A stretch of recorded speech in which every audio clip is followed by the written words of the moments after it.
Mark the Rich. In a country, in a kingdom far away, once upon a time there lived a merchant, Mark the Rich, and, what with all his estates and revenues, you couldn't count them. He lived, and was merry, and never suffered the poor man to come to his door, so ungracious was he. One day he had a dream. Make ready, Mark the Rich, and wait. God himself will be thy guest. In the morning Mark got up, called his wife, and bade her make a banquet. He covered all of his courtyard with scarlet velvet and golden brocade, and at every side path he posted journeymen and servants to keep out all the hunger brothers and scare them outside.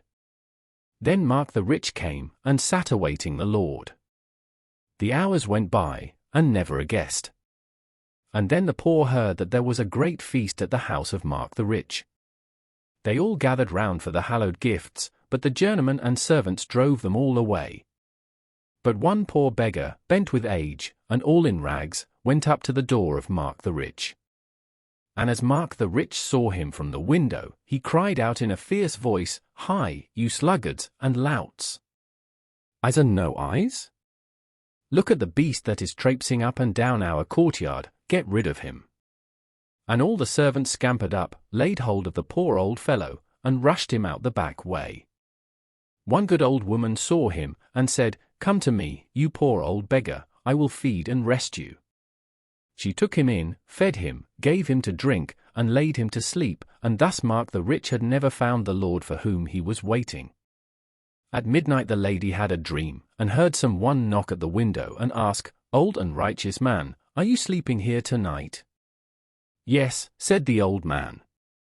"In a village nearby a poor peasant has had a son. How will you reward him?" The poor man said, "He shall be lord of all the domains of Mark the Rich." Next day the poor old man left his hostess and went forth to Rome.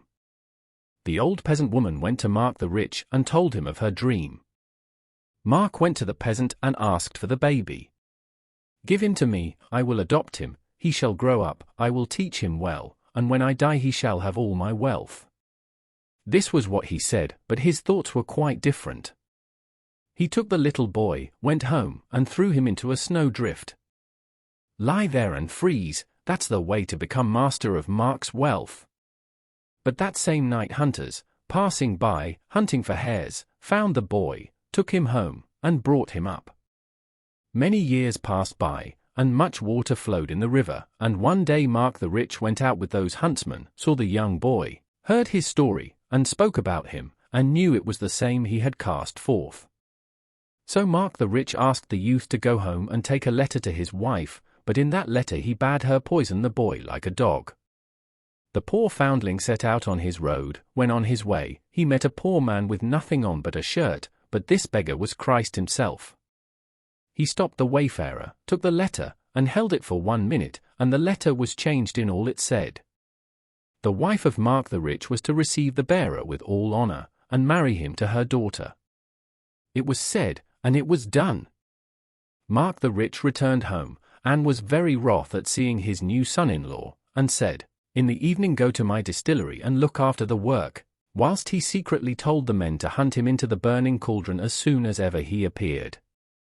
So the boy made ready to go to the distillery, but a sudden sickness befell him, and he had to go back home.